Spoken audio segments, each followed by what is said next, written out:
Rajunita.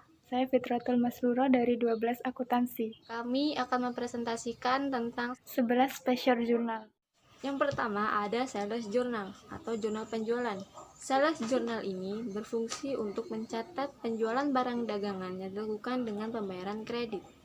Seperti contoh transaksinya, di situ tertera nama dokumentasinya faktur, yang di atas tertera nama PT Masa Depan, yaitu perusahaan kita. Ia menjual kepada toko dengan transaksi penjualan yang tertera pada transaksi berikut ini. Yang kedua, Cash Receipt Journal atau jurnal penerimaan kas, yaitu jurnal yang berfungsi untuk mencatat segala yang berkaitan dengan penerimaan kas, seperti penerimaan piutang. Contoh transaksinya, di situ nama dokumennya bukti penerimaan kas yang tentang penerimaan piutang dari toko Kencana. Ketiga, Purchase Journal atau jurnal pembelian, yaitu jurnal yang berfungsi untuk mencatat pembelian barang dagangan secara kredit.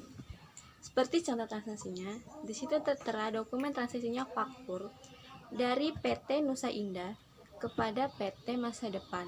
Ia membeli pada PT Masa Depan atau perusahaan kita dengan nominal sesuai dengan transaksi berikut.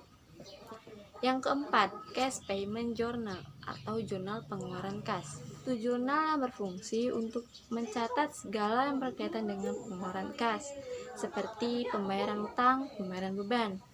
Dengan contohnya, di situ tertera nama dokumennya bukti pengeluaran kas, yaitu pembayaran utang dari PT Dian Persada kepada PT Masa Depan dengan nominal sesuai dengan transaksi.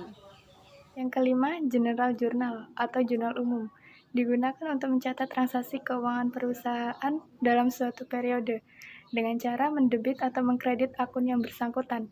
Di situ contoh transaksinya yaitu bukti memorial dengan keterangan pretur pengembalian barang dagangan dari PT Nusa Indah kepada PT Masa Depan dengan nominal sesuai transaksi tersebut. Yang keenam, petty cash atau kas kecil, digunakan untuk mencatat transaksi keuangan yang relatif kecil. Di situ nama dokumennya yaitu voucher kas kecil dengan keterangan pembelian perlengkapan toko dengan nominal sesuai dengan transaksi. 7. Inventory card atau kartu persediaan barang dagang, digunakan untuk mencatat mutasi persediaan barang dagang dengan contoh dokumen yaitu faktur dari PT Benua Jaya. Dalam dokumen tersebut kita menggunakan metode FIFO atau first in first out, yaitu barang yang pertama masuk pertama keluar. Yang kedelapan yaitu Account Receivable Subsidiary atau buku besar piutang, berfungsi untuk mencatat adanya perubahan piutang.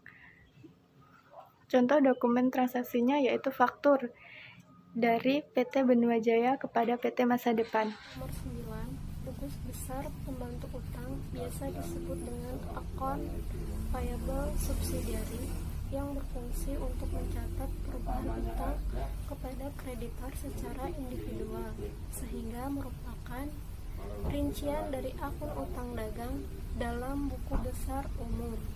Berikut contoh buku besar pembantu utang. Transaksi yang berhubungan dengan buku besar pembantu utang dagang antara lain 1. Retur penjualan, 2. Pembelian dengan kredit, 3. Pembayaran utang dari retur pembelian, 4. Penjualan tunai.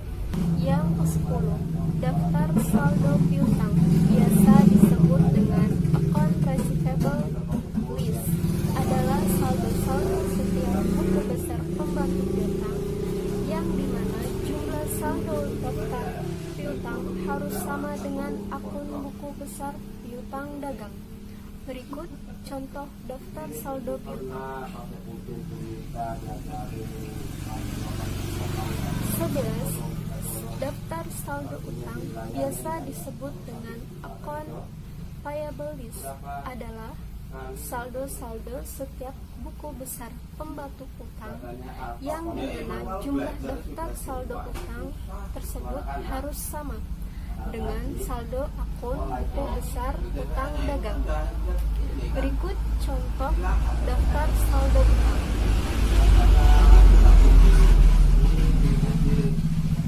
Terima kasih. Wassalamualaikum warahmatullahi wabarakatuh.